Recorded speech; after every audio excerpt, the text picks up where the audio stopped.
Bismillahirrahmanirrahim. Assalamualaikum warahmatullahi wabarakatuh.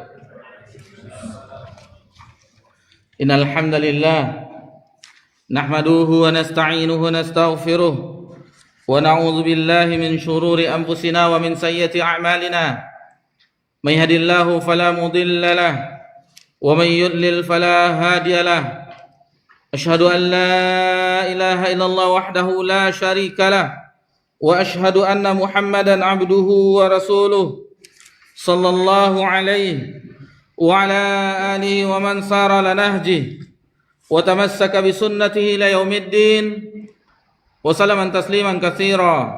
Ya ayyuhalladzina amanu taqullaha haqqa tuqatih wa la tamutunna illa wa antum muslimun.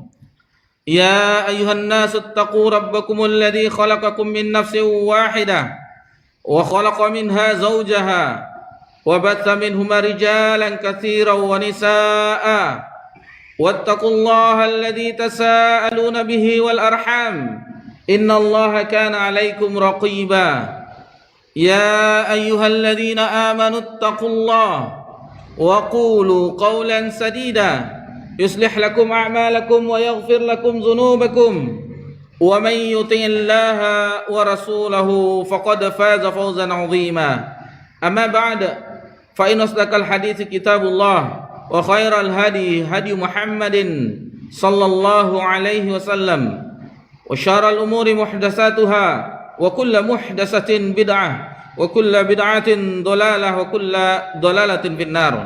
Alhamdulillah, puji syukur kehadiran Allah Subhanahu wa taala di malam yang berbahagia ini. Allah turunkan nikmat berupa hujan, dan ini adalah keberkahan dari Allah Subhanahu wa taala. Wa anzala minas samaa'i maa'a, Allah menurunkan hujan. Fa akhraja bihi minas thamarati rizqan lakum. Jadi nanti dari hujan itu akan bermanfaat bagi makhluk Allah yang lain, tumbuhan, ada buah-buahan yang akan dihasilkan sebagai rezeki bagi kita semuanya.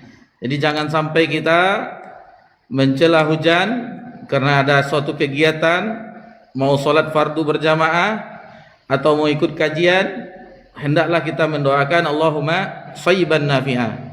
Jadi kita tidak boleh mencela apapun yang telah terjadi, yang Allah menjadikannya, menurunkannya. Maka kita bersyukur kepada Allah Subhanahu wa taala atas segala limpahan nikmat dan salah satu yang kita rasakan di malam yang berbahagia ini. Dan nikmat Allah itu sangat banyak sekali. Kita tidak mampu menghitungnya. Kita hanya diwajibkan untuk mensyukurinya. Dan jika kita telah sanggup atau bisa diberikan kemampuan untuk bersyukur, maka itulah yang menjadi ibadah kepada Allah Subhanahu wa taala. Salawat beriringkan salam kepada Nabi kita tercinta, yakni Nabi Muhammad sallallahu alaihi wasallam. Bapak-bapak, ibu-ibu jamaah Masjid Ubay bin Ka'ab radhiyallahu anhu yang semoga diberkahi dan dirahmati Allah Subhanahu wa taala. Di malam ini kita telah berada di tanggal 19 Jumadil Akhir tahun 1446 Hijriah, bertepatan tanggal 20 Desember 2024 Masehi. Jadi insyaallah lebih kurang 2 bulan setengah lagi, lebih kurang 70 hari atau lebih kurang, insyaallah kita akan memasuki bulan Ramadan. Maka persiapkanlah diri kita, perbanyaklah taubat kepada Allah Subhanahu wa taala, dan perbanyaklah doa agar bisa bersua dan menikmati ibadah di bulan yang penuh berkah tersebut. Kemudian, dan untuk beberapa pekan ke depan kita juga berada di liburan anak-anak sekolah. Maka ini kita perhatikan, kita ingatkan, hati-hati anak-anak kita di rumah, jangan sampai waktu-waktu liburnya itu membuyarkan, mungkin mempunyai hafalan atau yang lainnya, atau yang dari pondok. Jangan diberikan kebebasan dengan HP, jet. Khawatirnya kita pas dikembalikan ke pondok. Jadi kasihan kita sama ustadz-ustadz yang telah mendidiknya, membinanya di pondok, pas di liburan kembalinya diulang lagi. Jadi kembali ke nol katanya. Jadi diulang lagi membinanya, mendidiknya. Jadi seharusnya kita berperan juga sebagai orang tua, bapak-bapak, ibu-ibu, agar mengontrol libur anak sekolah. Isilah yang sesuatu yang bermanfaat. Seperti kita ada kesempatan kunjungi neneknya, orang tua kita atau mertua kita, selagi masih ada kesempatan, maka dikunjungi. Bayangkan sekeluarga datang, tidak tunggu bulan Ramadan, Lebaran, di waktu-waktu yang kita bisa menjumpai orang tua kita atau nenek dari kakek dari anak-anak, maka itu adalah kebahagiaan bagi orang tua atau nenek kakek yang sudah tua. Jadi itu kebahagiaan bagi orang yang telah lanjut usia. Mungkin yang bisa dijangkau dengan jarak dekat atau ke Sumbar misalnya, apalagi cuma di Kampar, Taluk atau sekitar sini, itu diusahakan walaupun tidak bermalam, yang penting kita bisa mengunjungi. Kapan lagi kita bisa membahagiakan orang tua yang melihat kita dan cucunya. Adapun yang di luar pulau itu sesuai dengan keadaan keuangan kita. Jika kita bisa membeli tiket pesawat, alhamdulillah. Dan jangan khawatir, Allah akan ganti, karena itu adalah ibadah. Birrul walidain itu ibadah. Berbakti kepada kedua orang tua, salah satunya mengunjunginya. Jadi orang tua itu tidak berharap yang lebih daripada kita. Mungkin bapak-bapak yang sudah punya cucu, bagaimana bahagianya berjumpa dengan cucu, cucu memanggil atuk kepada kita atau kakek, bahagia, langkah bahagianya. Jadi tidak harus berupa oleh-oleh yang begitu banyak yang kita berikan. Melihat wajah kita, cucunya itu dia sudah membuat dia bahagia. Mumpung masih suasana liburan, anak-anak kesempatan, dan waktu-waktu yang misalnya tidak ada kegiatan kemana-mana, usahakan supaya dia tetap bisa dengan hafalannya, jangan sampai buyar. Karena hafalan walaupun meskipun anak-anak masih kuat ingatannya, dua pekan lebih kurang itu apabila tidak diulang-ulang nanti buyar juga, tidak mungkin jadinya. Jadi ini sekedar mengingatkan karena kita anak-anak sedang libur sekolah atau libur pondok. Kemudian yang juga sebelum kita mulai, di pertemuan terakhir kemarin yang kita ingin membacakan kesimpulan, ada saran dari bapak-bapak, salah seorangnya nanti akan dibaca di rumah. Jadi ada semacam pertanyaan, silakan sportif, siapa yang ada membaca di rumah 55 kesimpulan yang berjanji membaca di rumah, silakan angkat tangan aja, nggak apa-apa.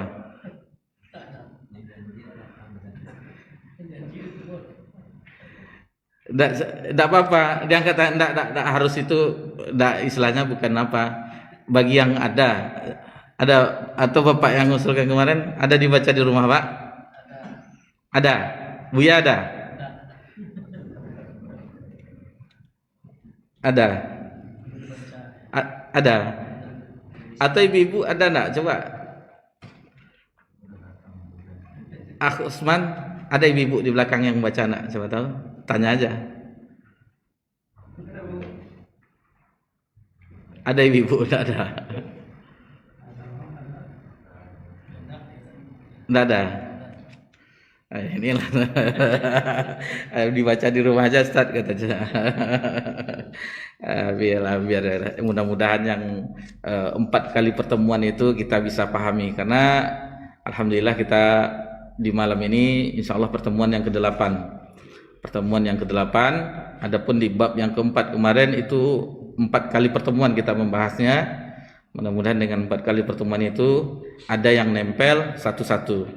Ini kita mengetahui bagaimana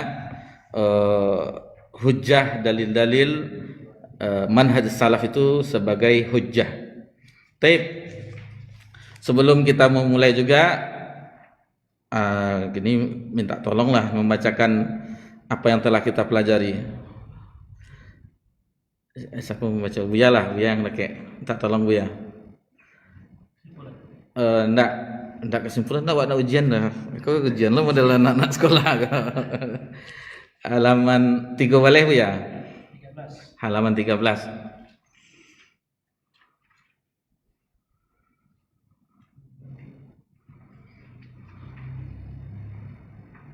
Pengertian manhaj salaf dan salafiyah menurut bahasa, istilah dan zaman. Bab berapa? Bab 1. Alhamdulillah bab 1 halaman 13 telah kita pelajari. Kemudian bab kedua di halaman 33 apa judulnya Bu ya?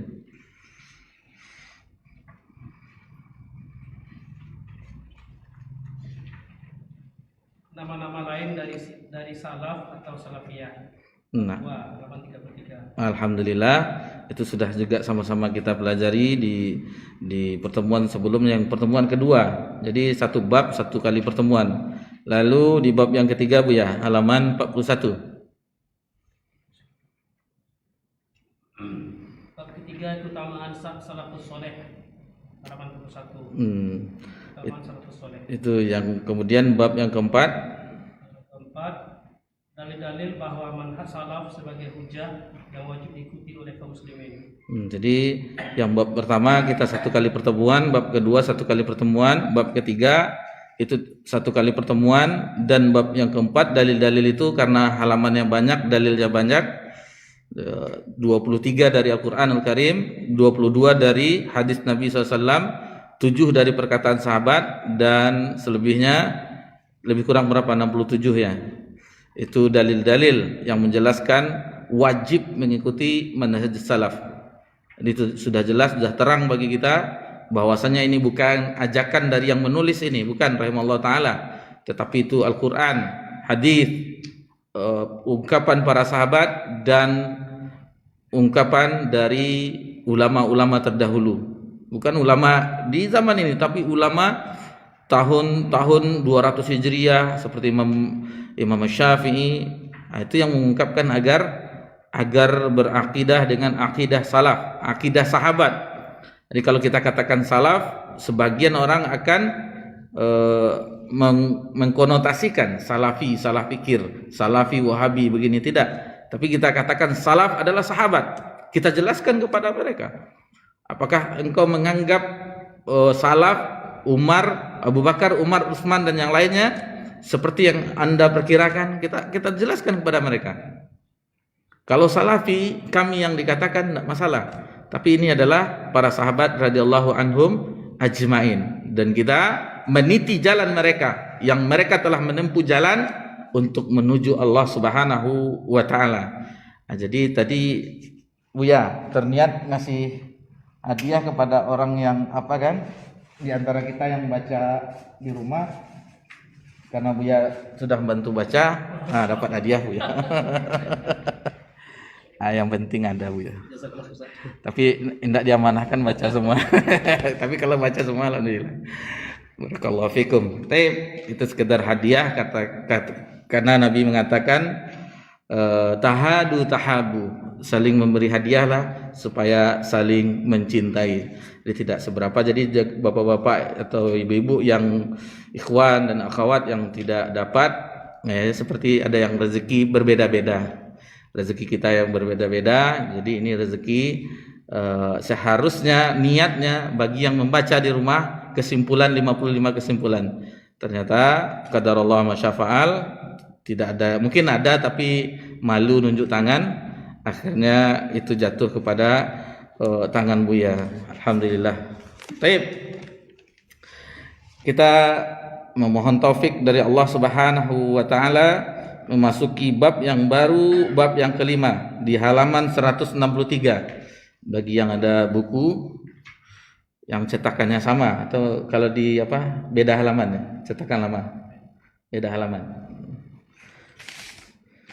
Baik, bab yang kelima, prinsip terpenting manhaj salaf dalam akidah.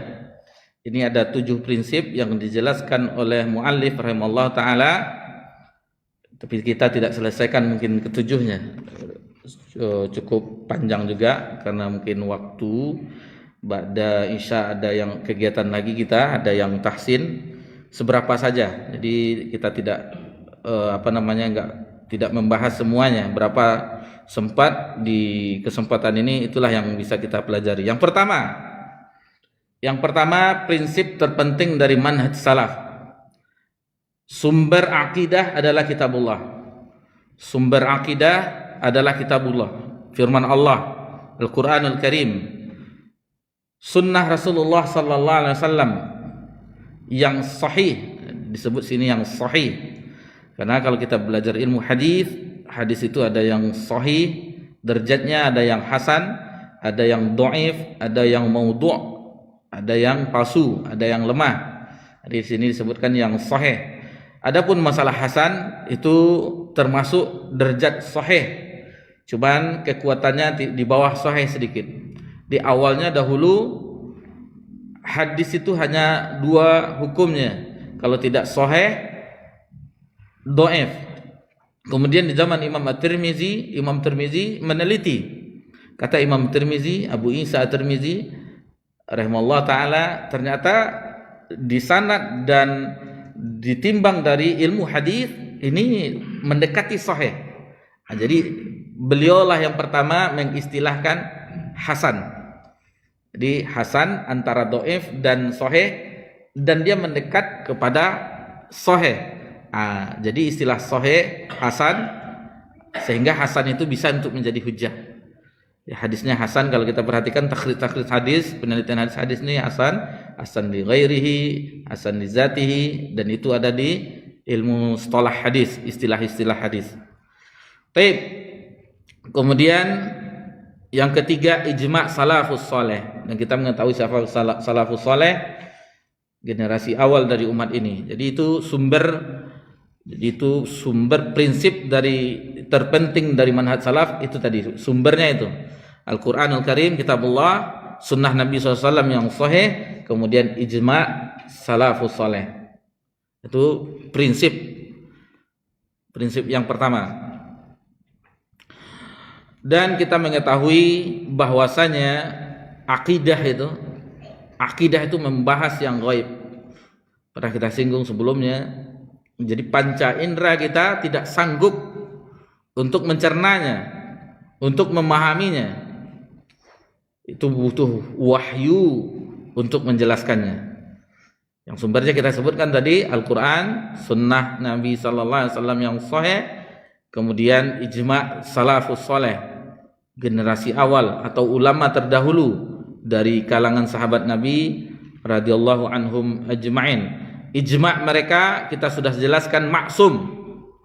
Itu maksum, tidak mungkin. Nanti insyaallah kita jelaskan kenapa. Jadi ada keterangannya insyaallah. Jadi banyak sekali dalil yang menjelaskan tentang prinsip yang pertama ini, yang terpenting ini. Di antaranya firman Allah Subhanahu wa taala di dalam surah Al-A'raf ayat kedua, ayat ketiga. Allah Subhanahu wa taala berfirman, "Kitabun unzila ilaika fala yakun fi sadrika harajum minhu litunzira bihi wa dzikra lil mu'minin."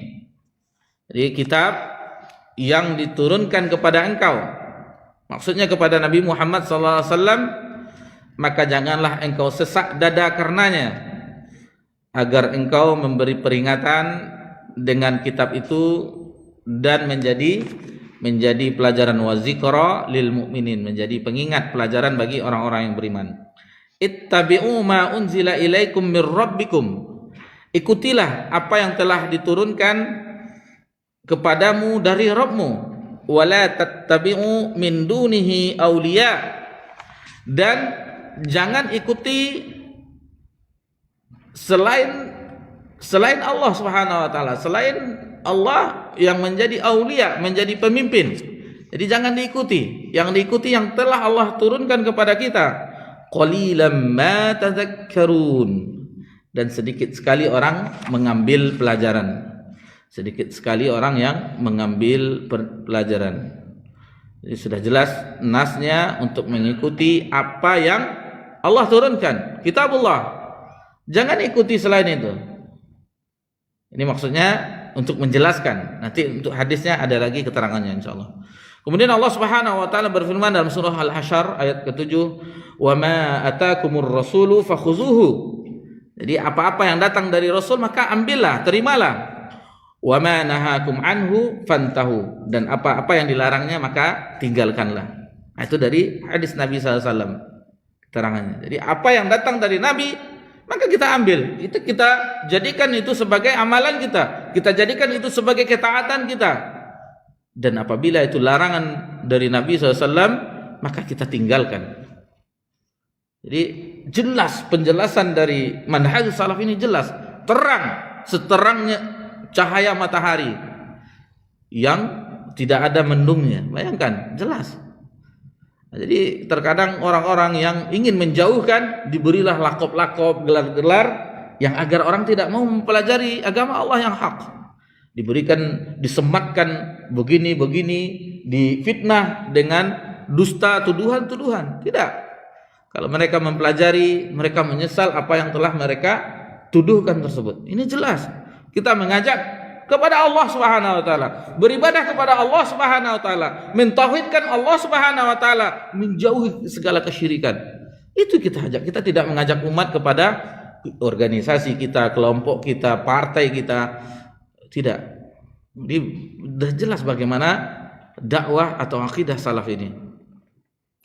Kemudian dalam surah An-Nisa ayat 115 Allah Subhanahu wa taala berfirman, "Wa may yushaqiqir rasula min ba'di ma tabayyana lahul huda." Dan barang siapa yang menentang Rasul sesudah jelas kebenaran baginya. Jadi sudah jelas kebenaran baginya dan mengikuti wayat tabi' ghaira sabilil mu'minin, dan mengikuti jalan selain jalan orang yang beriman, nuwallihi ma tawalla wa nuslihi jahannam.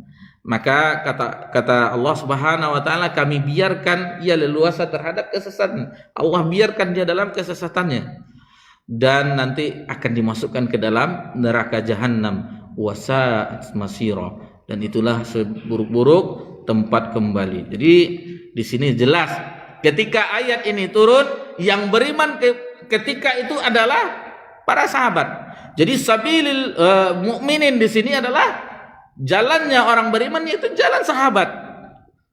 Ayat ini turun, yang beriman ketika itu adalah Abu Bakar, Umar, Utsman, Ali, dan seterusnya, Abu Hurairah, Abdullah bin Abbas. Jadi jalan mereka lah ketika itu yang disebutkan wa yattabi' ghaira sabilil mu'minin, dan mengikuti jalan selain orang beriman itu dipalingkan, dibiarkan sesat oleh Allah Subhanahu wa taala, dan diancam dengan dimasukkan ke dalam wa nuslihi jahannam, dimasukkan ke dalam neraka jahannam. Di mana kita tidak memahami, sudah jelas ini jalannya. Kalau selain jalan ini yang ditempuh, maka Allah ancam dengan neraka jahannam, wasa'at masira, dan itulah tempat seburuk-buruk tempat kembali.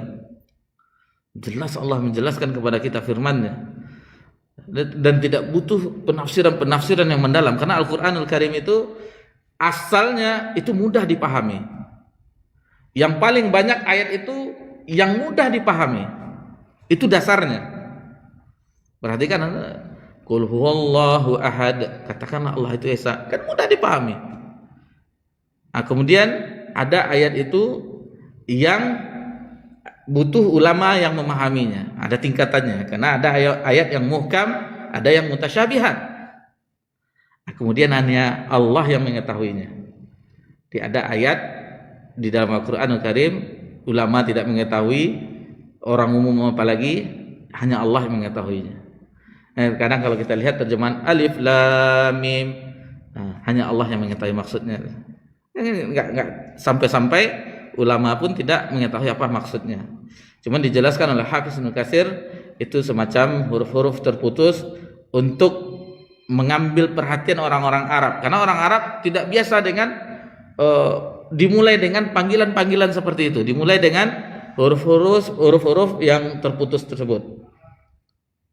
Nah, jadi nanti tujuannya agar mendengarkan apa ayat seterusnya. Itu yang salah satu penjelasan dari Al-Hafiz Ibnu Katsir dalam tafsir Al-Qur'anul Azim. Kemudian Rasulullah sallallahu alaihi wasallam bersabda, "Innallaha ta'ala qad ajara ummati min an tajtami'a ala dolalah." Sesungguhnya Allah Ta'ala telah melindungi umatku dari bersepakat, berkumpul di atas kesesatan.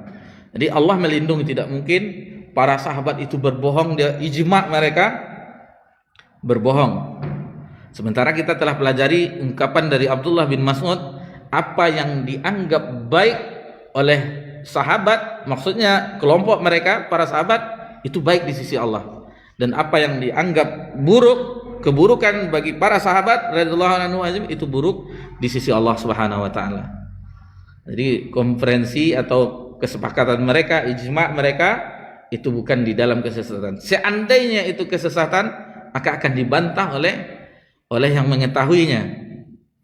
Sebagaimana ada sahabat yang tidak mengetahui hadis seperti hadis minta izin 3 kali.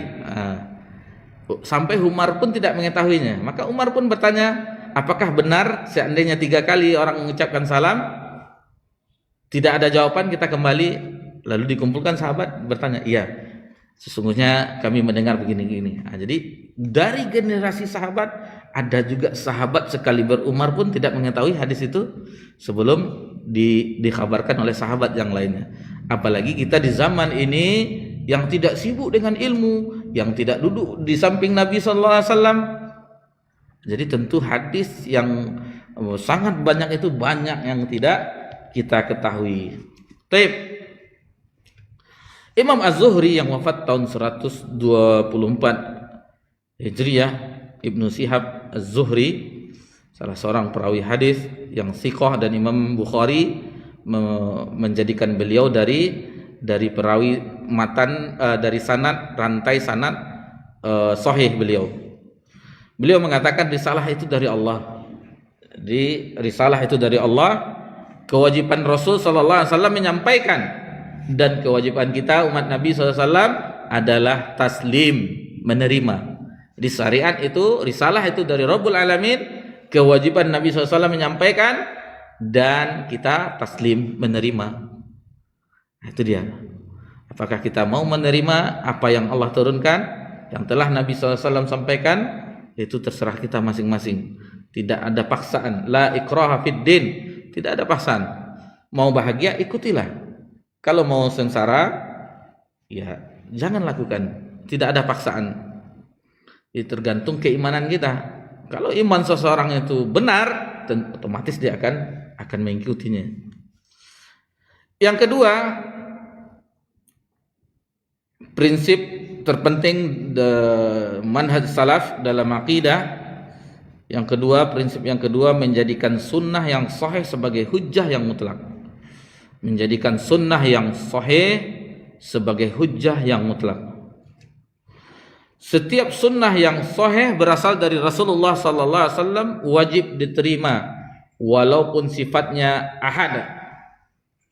Di sini dilihat footnote-nya, footnote 221 catatan kaki, dijelaskan oleh penulis rahimahullah taala apa itu maksud dari hadis ahad. Hadis ahad adalah hadis yang tidak sampai ke derajat mutawatir, yaitu hadis yang diriwayatkan oleh 1 orang atau lebih. Jadi perawinya hanya 1 orang, 2 orang, 3 orang, dan tidak sampai dari syarat dari mutawatir. Dan ini tetap dipakai dalam hujjah, dalam hukum, dalam akidah. Berbeda dengan orang yang sesat dalam agama ini. Kita katakan sesat, memang sesat. Dia menolak hadis ahad, sehingga tidak meyakini adanya azab kubur. Karena azab kubur itu diriwayatkan dengan hadis ahad, hadis yang sedikit orang, hanya 1-2 orang yang menyampaikan hadis tersebut. Ini kerancuan orang yang kesalahan mereka dalam memahami bagaimana berhukum di dalam agama. Allah Subhanahu wa taala berfirman, "Wa ma atakumur rasulu fakhuzuhu wa ma nahakum anhu fantahu." Diulang lagi ayat ini, tadi telah kita sebutkan juga, tapi tidak apa-apa. Kita sering bawakan ayat ini, mudah-mudahan itu nempel, hafal kita, "Wa ma atakumur rasulu fakhuzuhu wa ma nahakum anhu fantahu." Jadi kita jadi hafal. Menjadi senjata bagi kita, hujjah untuk menyampaikan kepada saudara-saudari kita. Apa yang diberikan Rasul kepadamu, ambillah, dan apa yang dilarangnya atau tidak boleh bagi Nabi maka tinggalkanlah. Jadi sudah jelas bagi kita apa itu hadis ahad, dan itu menjadi hujjah di dalam hukum dan akidah. Dan orang-orang dari generasi terdahulu para sahabat itu menghormati dan menjunjung tinggi sunnah Nabi sallallahu alaihi wasallam. Di mereka apabila itu datang dari Nabi sallallahu alaihi wasallam, maka mereka akan menerimanya meskipun derajatnya ahad. Imam Syafi'i rahimahullah taala berpendapat di dalam syariah kedudukan as-sunnah adalah seperti Al-Qur'an. Perhatikan, bukan sama maksudnya kedudukannya sama-sama wahyu, sama-sama bisa menjelaskan hukum. Bahkan sebagian ulama mengatakan Al-Quran berhajat terhadap hadis Nabi SAW, sunnah Nabi SAW. Adapun sunnah tidak berhajat kepada Al-Quran Al-Karim. Ini harus dipahami. Maksud di sini Al-Quran itu secara mujmal, global. Adapun tafsirnya, rinciannya itu di dalam hadis. Contoh, aqimus shalah, dirikan salat. Itu secara umum, dirikan salat. Tidak ada bagaimana mengangkat tangannya, takbiratul ihramnya. Itu ada rinciannya di hadis Nabi SAW. Itu maksudnya. Kalau salah menerima pula nanti, berarti itu apa Al-Quran? Bukan, maksudnya berhajat tersebut di hadis itu lebih rinci, dirincikan. Dan Al-Quran itu secara umum, global. Itu kedudukannya, ini kedudukan. Tapi kalau tentang kemuliaan, tentu Al-Quranul Karim itu tidak ada tandingannya. Karena itu firman Allah, kalamullah. Berbeda dengan hadis Nabi sallallahu alaihi wasallam yang merupakan wahyu dari Allah, tetapi lafaznya dari Nabi sallallahu alaihi wasallam. Yang ini berpahala kita membacanya satu hurufnya, ini tidak. Yang ini dibaca di dalam salat, yang ini tidak. Jadi kedudukan dalam hukum harus kita pahami itu. Baik. Jadi apa yang di dalam Al-Quran misalnya itu diharamkan, otomatis dia akan sama di dalam hadis. Bahkan di Al-Quran secara umum ditambah di dalam hadis. Ditambah misalnya hurimat alaikum maitata, apa? Hurimat alaikumul maitata waddam walahmal khinzir. Itu misalnya hanya segitu. Nanti di dalam hadis ada tambahnya, misalnya hewan buas yang bertaring, hewan yang ini ditambah di dalam hadis Nabi sallallahu alaihi wasallam. Itu maksudnya. Kemudian kita pelajari selanjutnya adalah masalah pengertian. Jadi as-sunnah itu apa? Apa itu as-sunnah? Jadi kita memahami, terkadang kita dengar hadis, kadang sunnah. Apa nih maksudnya? Secara bahasa, etimologi, kata as-sunnah berarti jalan. Thariqah, jalan. Suluk, apalagi bahasa sinonimnya. Itu jalan, tuntunan, baik yang terpuji maupun yang tercela. Ini disebutkan, diambil dari hadis Nabi SAW, man sanna fil islami sunnatan hasanah. Barang siapa yang memberi teladan, contoh teladan perbuatan yang baik, falahu ajruha wa ajru man amila biha ba'dah. Ia akan mendapatkan pahala perbuatan tersebut serta pahala yang mengikutinya sampai hari kiamat. Ghaira an qussa min ujurihim syai', dan tidak akan dikurangi sedikit pun pahalanya. Begitu juga sebaliknya, wa man sanna fil Islam, barang siapa yang memberikan contoh di dalam Islam sunnatan sayyi'ah, yaitu sunnah yang buruk, kana alaihi wizruha wizruhu man amila biha min ba'di min ghairi an yanqusa min auzarihim syai'. Jadi begitu juga akan mendapatkan transferan dosa Kalau kita menunjukkan kepada orang dosa misalnya, ditiru pula oleh orang, dan kita mendapatkan seperti membunuh anak Nabi Adam, Qabil dan Habil. Yang membunuh adalah Qabil. Dan untuk dosa yang membunuh sampai akhir zaman, itu Qabil itu mendapatkan dosanya, karena dia yang pertama pencetusnya, pelopornya. Seperti itu. Misalnya di daerah ini ada orang yang mengajak sesuatu yang buruk, lalu diikuti oleh masyarakat ini. Waliyazubillah, mudah-mudahan dijauhi oleh maksiat daerah-daerah kita, daerah kaum muslimin. Itu dia akan mendapatkan dosa orang yang mengikutinya. Dan awalnya siapa yang menunjukkan kebaikan diikuti juga oleh orang, insya Allah kita akan mendapatkan pahalanya juga. Baik. Kemudian as-sunnah menurut terminologi, istilahan. As-sunnah menurut istilah ialah apa yang dinukil dari Nabi SAW. Ini dia yang hadis tersebut, berupa sabda, perkataan Nabi, perbuatan Nabi, takrir Nabi, kemudian sifat dan akhlak Nabi SAW. Itu dia yang as-sunnah.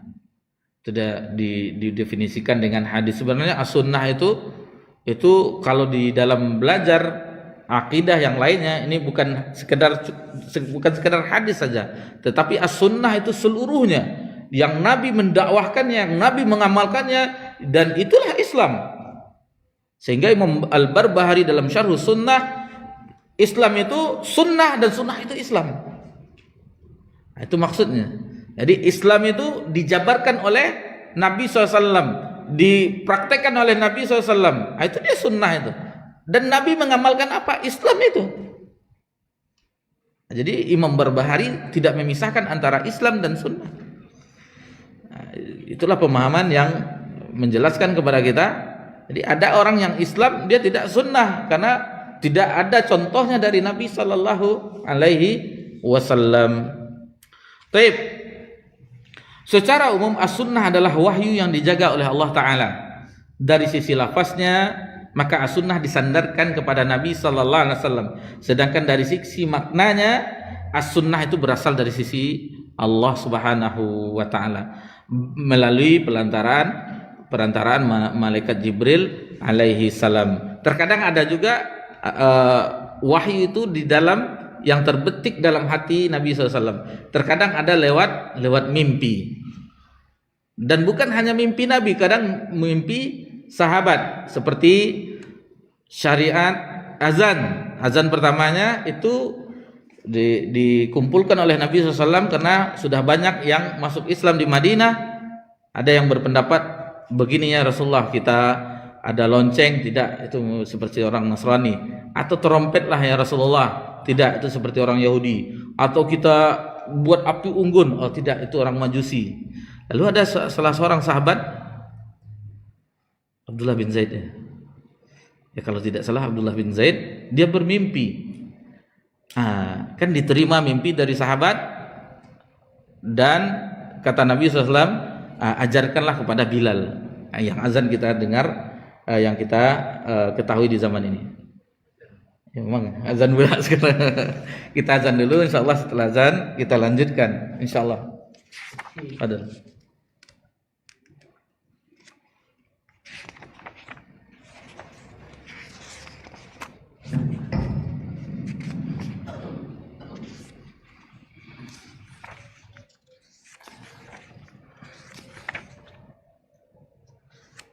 Allahu Akbar, Allahu Akbar, Allahu Akbar,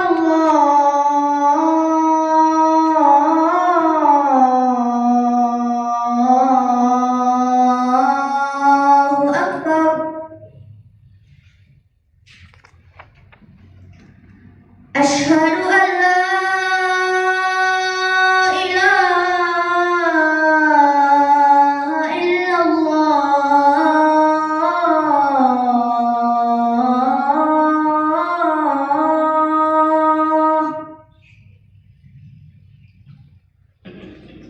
أشهد أن لا إله إلا الله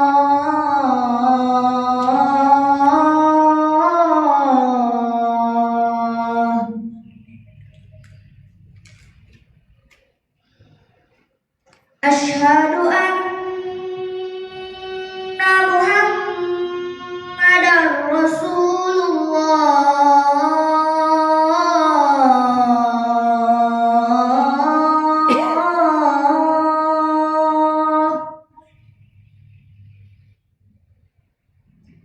أشهد أن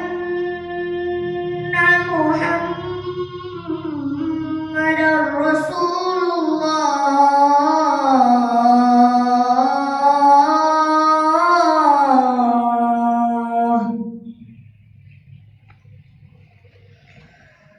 حي على الصلاة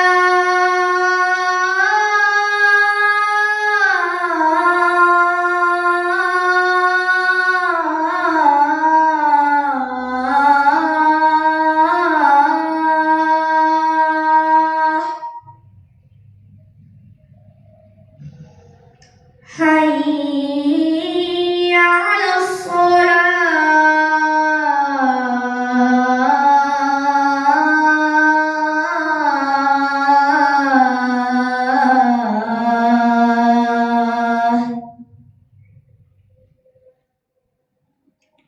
حي على الفلاح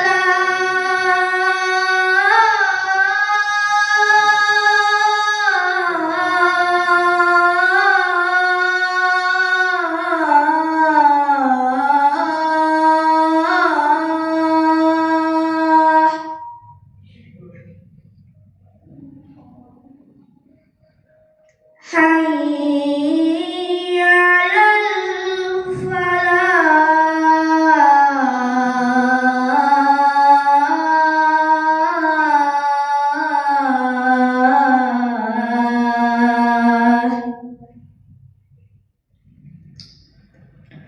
الله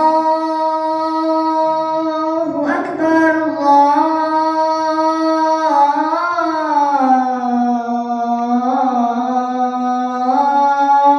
الله أكبر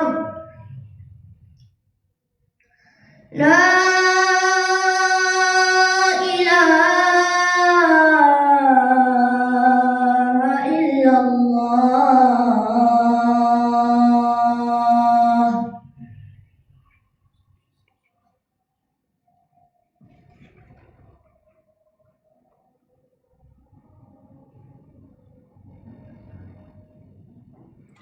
Alhamdulillah wassalatu wassalamu ala Rasulillah ma ba'd. Baik, kita lanjutkan pembahasan kita. Rasulullah SAW bersabda, "Ala inni utitul kitaba wa mithlahu ma'ah." Ketahuilah sesungguhnya aku diberikan Alkitab, maksudnya Al-Qur'anul Karim, wa mithlahu ma'ah, dan sepertinya, maksudnya as-sunnah. Jadi Nabi diberikan Al-Qur'an dan wa mithlahu ma'ah, dan begitu juga yang semisalnya, yaitu as-sunnah. Dan itu sudah dijelaskan. Orang yang mengetahui itu, yang mempelajari agama ini dengan hak, dengan sungguh-sungguh, itu mengetahui bahwasanya sunnah itu adalah sebagai hujjah. Jadi kehujahan sunnah ini adalah ditopang dari dalil-dalil. Itu jelas.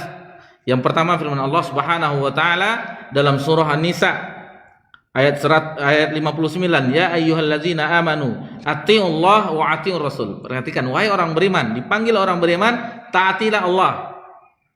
Kemudian diulang kembali, tegak sendiri, wa atiiur rasul. Taat kepada Allah, lalu diulang tegak sendiri atiiur rasul. Seandainya ada perintah itu tidak ada dalam Quran, tetapi ada Nabi memerintahkan, berarti itu sudah hukum juga. Paham maksudnya dari ayat ini? Jadi seandainya itu tidak ada di dalam Al-Quran, tetapi Nabi menjelaskan bahwa itu adalah hukum, berarti dia juga harus ditaati. Ya ayyuhallazina amanu atiiullah wa atiiur rasul. Nah, jadi itu pelengkap, penyempurna dari Al-Quranul Karim. Jadi sudah jelas bagi kita bahwa as-sunnah itu hujjah di dalam agama kita. Kemudian dalam firman Allah Subhanahu wa taala dalam surah An-Nisa ayat 65, fala wa rabbika la yu'minuna hatta yuhaqqimu fima syajara bainahum thumma la yajidu fi anfusihim harajan mimma qadaita wa yusallimu taslima. Ini telah kita bahas di bab-bab sebelumnya, diulang lagi oleh mu'alif. Maka demi Rabbmu, mereka pada hakikatnya tidak beriman. Sampai kapan dia beriman? Kata Allah Subhanahu wa taala, hatta yuhaqimuk, sampai engkau dijadikannya hakim sebagai pemutus perkara. Ya, jadi kalau sudah diserahkan kepada Nabi sallallahu alaihi wasallam semuanya tentang apa yang terjadi, hasad dengki yang sebagaimana hasad dengki iblis terhadap Adam ada dalam hatinya, sehingga mereka menolak kebenaran dari Nabi SAW. Jadi mereka berperkara sesama orang Yahudi, misalnya Bani Quraidah, mereka bermasalah, Bani Nadir, mengadunya untuk memutuskan perkara kepada Nabi SAW. Sementara mereka masih kokoh dengan Yahudinya, dengan anutan yang mereka pahami. Tetapi untuk masalah hukum mereka tetap berhakim kepada Nabi Sallallahu Alaihi Wasallam. Kemudian dalam surah An-Nur ayat 63, falyahzaril ladzina yukhalifu an amri an tusibahum fitnah aw yusibahum adzabun alim. Maka hendaklah orang-orang yang menyelisih perintah Rasulnya takut akan mendapat cobaan dan ditimpa azab yang pedih. Ini seperti kita ambil contoh bagi yang tidak mengindahkan di perang Uhud. Nabi mengatakan kepada pasukan pemanah, tetap di sini apapun keadaannya sampai ada berita dari Nabi sallallahu alaihi wasallam. Tetapi karena melihat kondisi yang sepertinya sudah berada di pihak kemenangan, sebagian besar turun mengindahkan perintah Nabi. Akhirnya porak-poranda pasukan kaum muslimin di perang Uhud. Di dalam surah An-Nur ayat 54, qul atiullaha wa atiur rasul fa in tawallaw fa innama alaihi ma humilu wa alaikum ma humiltum. Katakanlah, taatlah kepada Allah dan taatlah kepada Rasul. Jika kamu berpaling maka sesungguhnya kewajiban Rasul, yaitu Nabi Muhammad SAW, itu hanyalah apa yang dibebankan kepadanya. Wa in tuti'uhu tahtadu. Jika kamu mentaatinya maka kamu mendapat petunjuk. Wa ma 'ala rasuli illal balaghul mubin. Dan tidak ada kewajiban dari Rasul itu kecuali menyampaikan amanat dari Allah Subhanahu wa taala yang jelas. Dalam surah Al-Hasr diulang lagi, wa ma atakumur rasulu fakhuzuhu wa ma nahakum anhu fantahu wattaqullaha innallaha syadidul iqab. Apa-apa yang diberikan Rasul kepadamu maka berimanlah. Sudah yang ketiga kali ini diulang oleh mu'alif. Dan apa yang dilarangnya bagimu maka tinggalkanlah. Dan wattaqullah, bertakwalah kepada Allah, innallaha syadidul iqab, sesungguhnya Allah sangat pedih azabnya, hukumannya. Kemudian dari as-sunnah, tadi dari Al-Quran tentang kehujahan as-sunnah, sekarang dari as-sunnah tentang kehujahan sunnah itu tersendiri. Diriwayatkan dari Abu Rafi' radhiyallahu anhu yang mengatakan Rasulullah SAW bersabda, la ulfiyanna ahadakum muttaki'an ala arikatihi ya'tihil amr min amri mimma amartu bihi au nahaitu anhu fayaqul. Jangan sampai aku dapati seorang di antara kalian yang duduk bersandar di sofanya, lalu datang kepadanya satu sunnah dari sunnahku, dari apa yang kuperintahkan dan aku larang.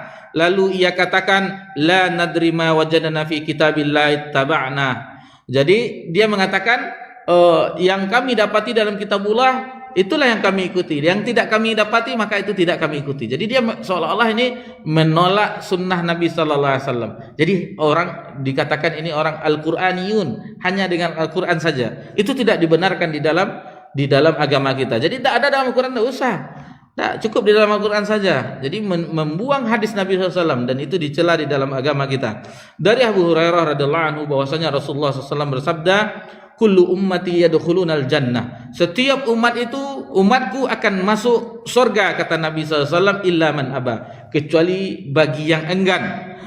Qalu, jadi para sahabat bertanya, wahai Rasulullah, qalu ya Rasulullah, wahai Rasulullah, wa may ya'ba, siapa tuh yang enggan masuk surga, siapa orangnya? Lalu Nabi bersabda, qal man ata'ani dakhal jannah, barang siapa yang taat kepadaku maka dia masuk surga. Wa man asani faqad aba, dan barang siapa yang bermaksiat kepadaku maka itulah orang yang enggan. Kemudian tadi dalil dari Al-Qur'an kehujahan as-sunnah, dalil dari as-sunnah sendiri tentang kehujahan as-sunnah. Sekarang masuk ke asar salafus saleh. Jelas kitabullah, sunnah, kemudian asar salafus saleh. Dari Abu Bakar As-Siddiq radhiyallahu anhu yang wafat pada tahun 13 Hijriah, lastu tarikan syai'an kana Rasulullah sallallahu alaihi wasallam. Aku tidak akan meninggalkan sesuatu pun dari amalan yang diamalkan Rasulullah. Perhatikan Abu Bakar As-Siddiq yang kita mengikuti beliau di dalam beragama.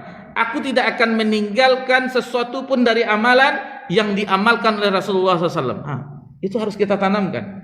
Berarti kita harus melakukan, mengamalkan apa yang, dan kita tidak tinggalkan apa yang diamalkan oleh Rasulullah SAW. Ya'malu bihi illa amiltu bih. Kemudian fa inni akhsha in taraktu syai'an min amrihi an azir. Kata Abu Bakar, karena aku khawatir bila aku meninggalkan sesuatu dari sunnahnya aku tersesat. Itu pemahaman Abu Bakar di dalam seandainya ditinggalkan maka aku akan tersesat. Kemudian Umar bin Khattab radhiyallahu anhu yang wafat pada tahun 23 Hijriah di hadapan Hajar Aswad. Ketika itu di Hajar Aswad di Masjidil Haram dekat Ka'bah, inni a'lamu annaka hajar. Sesungguhnya aku mengetahui engkau itu hanya batu, engkau hanya batu hitam, Hajar Aswad, batu hitam. La tadurru wa la tanfa', tidak bisa memberikan mudarat dan manfaat. Walaula anna ra'aitu Rasulullah sallallahu yuqabbiluka ma qabbaltuk. Seandainya aku tidak melihat, perhatikan, seandainya aku tidak melihat Rasulullah sallallahu menciummu, aku tidak mencium. Jadi ketaatannya karena Nabi. Aku melihat Nabi SAW mencium. Jadi ingin mengikuti, tidak mau menyelisihi Nabi Sallallahu Alaihi Wasallam. Kemudian Ali bin Abi Thalib yang wafat pada tahun 40 Hijriah mengatakan tentang berdirinya orang-orang ketika usungan jenazah itu berdiri. Qad ra'ayna Rasulullah SAW qama faqumna wa qa'ada faqa'adna. Sungguh kami pernah melihat Rasulullah SAW berdiri, kami pun berdiri, dan ketika beliau duduk, kami pun duduk. Nah, begitulah. Dan kita mengetahui terkadang di dalam sholat kita ketahui ketika Nabi diwahyukan oleh Jibril ada najis, ada kotoran di sendalnya, lalu Nabi membukanya ketika sholat itu. Jadi karpetnya bukan pakai ini, lantai tanah dulu zaman Nabi SAW, Masjid Nabawi. Lalu semua sahabat di belakang membuka sendalnya, terompahnya semuanya. Ketika Nabi mengetahui selesai sholat, kenapa? Karena kami melihatmu membuka sendalnya Rasulullah. Begitu sampai mengikuti Nabi Sallallahu Alaihi Wasallam. Dan kata Nabi, baru dijelaskan oleh Nabi. Tadi Jibril mengatakan begini-begini, kata Nabi SAW. Nah, sampai perihal seperti itu diikuti oleh sahabat radhiyallahu anhum ajmain. Kemudian Abdullah bin Khalid bin Asid menanyakan kepada Abdullah bin Umar radhiyallahu anhu yang wafat. Abdullah bin Umar wafat tahun 72 Hijriah. Kami tidak mendapati dalam Al-Quran tentang cara salat safar. Ibnu Umar pun berkata, Inna Allah Ta'ala ba'atha Muhammadan sallallahu alaihi wasallam wa la na'lamu syai'a fa innama na'malu kama ra'ayna Muhammadan sallallahu alaihi wasallam yaf'al. Sesungguhnya Allah telah mengutus Nabi Muhammad sallallahu alaihi wasallam kepada kita, dan tadinya kita tidak mengetahui apa-apa, maka kami hanya beramal sebagaimana kami melihat Nabi sallallahu alaihi wasallam beramal. Jadi kata ulama terdahulu salafus saleh, tadinya kita sesat, lalu Allah memberikan petunjuk kepada kita melalui Nabi Muhammad SAW. Karena itu kita wajib mengikuti jejak beliau sallallahu alaihi wasallam. Ini ada suatu penafsiran, dan ini dinukilkan oleh Al-Hafiz Ibnu Katsir juga di dalam tafsirnya. Jadi ada seorang wanita di zaman Nabi SAW, di generasi sahabat sahabiyah, itu bertanya kepada Abdullah bin Mas'ud. Wa ya Ibnu Mas'ud, katanya, aku mendengar engkau telah melarang wanita menyambung rambut. Abdullah bin Mas'ud berkata, benar, ya. Wanita tersebut berkata, apakah larangan itu terdapat dalam kitabullah? Atau engkau dengar langsung dari Rasulullah SAW? Abdullah bin Mas'ud menjawab, aku mendapatkan larangan itu dari kitabullah dan sabda Rasulullah SAW. Wanita itu tersebut berkata lagi, wallahi demi Allah, aku telah membolak-balikkan Al-Quran itu. Aku telah hafal, aku telah membacanya mulai dari Al-Fatihah sampai An-Nas.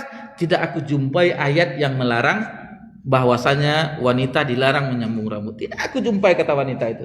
Dari mana engkau katakan ada di dalam Al-Quranul Karim? Lalu dijawab oleh Abdullah bin Mas'ud, bukankah ada dalam ayat Al-Quran, wa ma atakumur rasulu fakhuzuhu wa ma nahakum anhu fantahu? Apa yang diberikan Rasul kepadamu maka terimalah, dan apa yang dilarangnya maka tinggalkanlah. Itu ya aku mengetahui ayat itu, kata wanita tadi. Selanjutnya Ibnu Mas'ud berkata, fa inni sami'tu Rasulullah SAW naha 'anin namisah wal washirah wal wasilah wal washimah illa min da. Jadi sesungguhnya aku mendengar Rasulullah sallallahu alaihi wasallam melarang, melaknat. Nah, ini untuk ibu-ibu wanita kaum muslimah, wanita yang mencabut bulu dahi, mengikir gigi, menyambung rambut dan mentato kecuali karena sakit.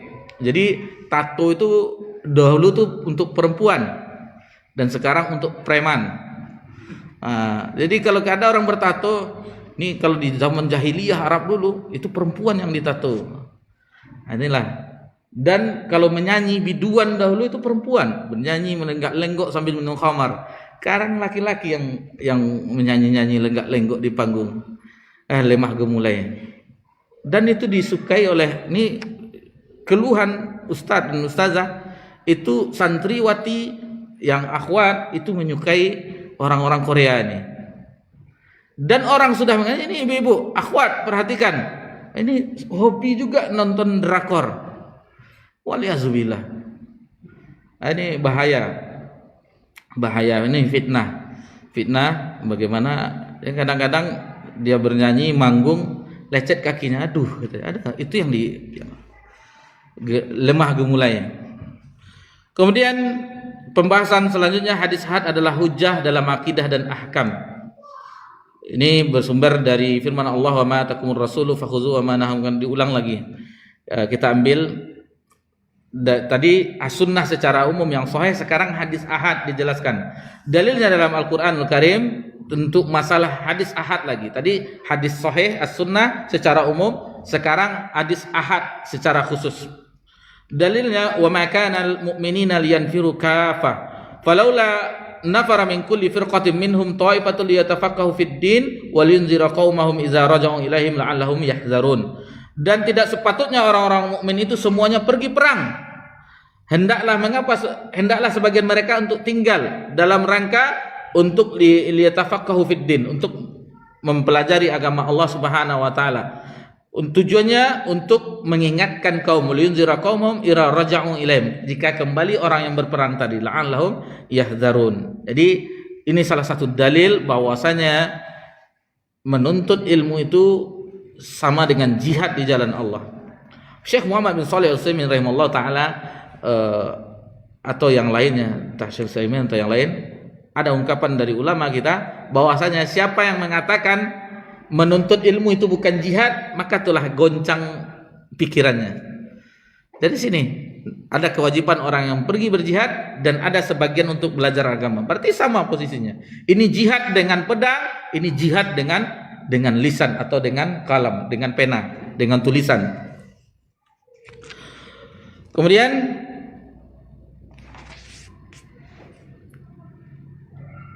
kita pilih-pilih, kita fokus ke ke dalil. Ini bagaimana orang menjadi landasan hujjah hadis ahad. Allah Subhanahu wa taala berfirman dalam surah Al-Hujurat, ya ayyuhalladzina amanu in ja'akum fasikum binaba'in fatabayyanu an tusibu qauman bijahalatin fatusbihu ala ma fa'altum nadimin. Wahai orang-orang yang beriman, jika seseorang fasik datang kepadamu dengan membawa berita, maka telitilah kebenaran. Ini seharusnya kita tabayun dalam berita, terlebih di media sosial, agar kamu tidak mencelakakan suatu kaum karena kecerobohan atau kejahilan yang akhirnya kamu menyesali perbuatannya. Ini disebutkan bahwasanya ayat ini menunjukkan jika ada orang yang adil membawa kabar, maka terima. Ada orang yang jelas kejujurannya, maka itu diterima. Ini sebagai bawahnya khabar ahad, kabar yang satu orang yang membawa berita, itu diterima. Kemudian dibawakan di sini firman Allah Subhanahu wa taala, wa ila adin akhahum huda, kepada kaum Ad kami utus saudara mereka Hud. Hanya satu diutus, yaitu Hud untuk kaum Ad. Nah, jadi hanya satu, berarti kabar ahad. Nabi SAW juga itu sendiri, berarti kabar ahad. Lalu bagaimana orang yang tidak menerima kabar ahad? Ini jelas dari satu orang, dari hanya Nabi Hud untuk kaumnya, kaum Ad. Kemudian Allah Subhanahu wa taala berfirman, wa laqad arsalna ila tsamud akhahum shalihah. Begitu juga terhadap kaum Samud, diutus saudaranya yaitu Nabi Saleh. Hanya satu orang. Berarti kabar ahad. Yang menyampaikan wahyu itu hanya Nabi soleh untuk kaumnya. Ini hujah dari dalam Al-Quran. Lalu hujah dari sunnah Nabi SAW dari Malik bin Huwairith. Ia bercerita, kami mendatangi Rasulullah SAW. Usia kami masih muda sebaya, maka kami tinggal di sisi beliau sekitar 20 hari. Dan Rasulullah adalah orang yang penuh kasih sayang. Perhatikan, hanya 20 hari hidup bersama Nabi SAW, mengetahui bagaimana Nabi SAW berkasih sayang. Anas bin Malik radhiyallahu anhu itu hidup 10 tahun lebih bersama Nabi SAW dan tidak pernah memarahi Anas bin Malik. Baik orang yang sebentar dengan Nabi sampai orang yang tahunan, mengetahui bagaimana kasih sayang Nabi, akhlak mulia Nabi sallallahu alaihi wasallam, dan Nabi mengetahui perasaan orang lain. Nak sama jawab dia tarikh lah lewat. Sedikit lagi kita gas sedikit insyaallah. Kemudian beliau sallallahu alaihi wasallam bersabda, irji'u ila ahlikum, kembalilah engkau kepada keluargamu, wa aqimu, dan tinggallah kalian di keluarga kalian, fa aqimu fi muallimuhum wa murruhum wa sallu kama raaitumuni usalli. Nah, jadi diajarkanlah, perintahkan mereka beramal, salatlah sebagaimana melihat aku salat. Jadi dia hanya sendiri menyampaikan ke kaumnya. Berarti kabar ahad. Kemudian Abdullah bin Umar radhiyallahu anhu itu di halaman 179, ketika orang-orang sedang sholat subuh di Masjid Quba, tiba-tiba datang orang mengabarkan tentang sesungguhnya kiblat sudah dirubah. Awalnya kiblat itu di Baitul Maqdis, lalu turun firman Allah dalam surah Al-Baqarah, fawallu wajhaka syatral Masjidil Haram, maka palingkan wajah ke Masjidil Haram. Ketika ayat itu disampaikan, maka langsung berputar 180 derajat dari selatan ke utara atau utara ke selatan. Yang awalnya itu kiblat menjadi belakang, jadinya pindah ke Masjidil Haram, sehingga kalau di kita haji umrah ada masjid kiblatain, itu di tempat yang ketika itu, maka itu dikabarkan oleh satu orang, tetap diamalkan oleh sahabat yang lain. Jadi hujah-hujah seperti ini banyak sekali, seperti Imam Syafi'i juga mengatakan seperti itu, Said bin Jubair, dan sudah jelaslah bagi kita ini keterangan-keterangan ulama bahwasanya khabar ahad, hadis yang datang dari satu orang, dua orang atau tiga orang yang derajatnya yang dinamakan ahad itu masih bisa dijadikan hujah di dalam agama. Di sini di halaman 181 keterangan para ulama tentang hadis ahad dinukilkan dari Ar-Risalah, kitabnya Imam Syafi'i, Ar-Risalah, yang mengatakan hadis ahad itu menjadi hujah mulai dari halaman 401 sampai 453. Setelah itu 400 sampai halaman 460 itu mengatakan bahwasanya dijelaskan oleh Imam Syafi'i di dalam kitab Ar-Risalah tersebut, di halaman tersebut, bahwasanya hadis ahad itu sebagai hujjah di dalam agama. Ini dijelaskan oleh ulama tentang bagaimana kedudukan hadis ahad. Sampai Syekh Al-Albani pun dinukilkan di sini. Jadi intinya pada pembahasan yang terakhir ini bahwasanya khabar ahad, hadis ahad itu menjadi hujjah. Berbeda dengan kelompok-kelompok yang lain, Mu'tazilah dan sebagian kelompok lain di dalam agama itu menolak hadis ahad, khabar ahad, sehingga mereka banyak tentang masalah hari kiamat mereka tolak. Sementara kabar-kabar seperti itu datang dari hadis yang ahad. Itu makanya mereka banyak mengingkari. Adapun ahlu sunnah itu tetap menerima kabar ahad, yang penting derajatnya sahih. Nah, itu maksud dari pembahasan ini. Alhamdulillah, dua pembahasan dari prinsip bagaimana pentingnya akidah salaf, manhaj salaf. Alhamdulillah kita telah pelajari. Adapun yang perkataan-perkataan ulama tadi sungguh banyak, yang intinya bahwasanya para ulama meyakinkan Imam Syafi'i dan imam yang lainnya agar menerima khabar ahad. Jadi sudah tegak bagi kita, sehingga apabila kita menjumpai ada kaum muslimin yang menolak khabar ahad, maka itu mereka berada di dalam penyimpangan di dalam beragama ini. Taib. Adapun 5 poin lagi, 5 prinsip lagi, insyaallah akan kita lanjutkan pada pertemuan selanjutnya. Insyaallah mudah-mudahan Allah memberkahi dan memberikan ganjaran yang besar terhadap usaha kita dan menjadikan dada ini lebih lapang atau lebih bercahaya sehingga kita mudah memahami agama Allah Subhanahu wa taala. Karena apabila kita paham dengan agama ini, maka itulah kebaikan. May yuridillahu bihi khairan yufaqihu fid din. Barang siapa yang Allah inginkan kebaikan, maka Allah faqihkan, pahamkan dia terhadap agama ini. Taib, subhanakallahumma hamdika asyhadu an la ilaha illa anta astaghfiruka wa atubu ilaik. Wassalamu ala nabi Muhammad sallallahu alaihi wasallam wa ala alihi washabbihi ajmain walhamdulillahi rabbil alamin. Wassalamualaikum warahmatullahi wabarakatuh.